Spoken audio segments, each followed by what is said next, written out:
I loved working for them. I did, what, 2 or 3 of those, Yeah. something like that.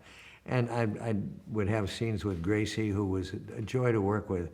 And I also, I love the fact that they called me back. That was nice. And I was playing a straight character actor. I'd be the janitor or somebody who came, or the electrician, or somebody who came to the house. And you get to play with Gracie, which was fun. But I also observed George Burns doing his monologues. And he used to do this monologue, and he would direct the play and direct the picture. They did the same thing we did on Dobie Gillis, because Rod Amato had worked on Burns and Allen.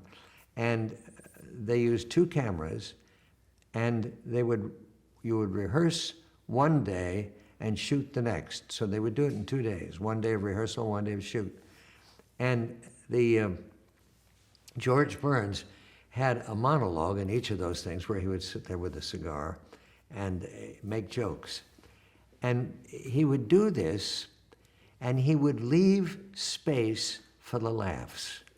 He knew where the laughs were going to come, and they didn't use a laugh machine. The one thing I liked about that show, and also about Dobie Gillis, was we got honest laughs by showing the picture to a live audience. And the audience would laugh, and I guess maybe once in a while they'd have to sweeten it a little bit, but basically we got the equivalent of a live audience laughter. So it was really, I was always happy to have worked on those shows. But Burns himself was such a genius about comedy and all of that, that he he actually knew where the laughs were going to come.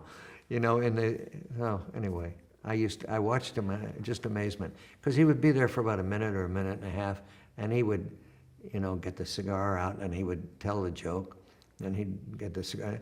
And it was just amazing to see him do that. And they're so funny. They're still funny. Oh, yeah. And they would set the camera up, and they didn't move the camera, and he would be like in a corner. And they would have him lit for that one place, and he didn't have any place to go. So, and he would do everything in one take. Unbelievable. I couldn't get over that. And what was the atmosphere like on set on that show? Is it a happy set? Or? Lovely. Just really nice, Yeah, she was always delightful. And I never had to work with him much, but he was he was a nice guy. And the other people on the show were good. Mostly it was just a fun show to work, because I would usually play a thing that had some jokes, and Gracie would have the punchlines. So that was always fun to do,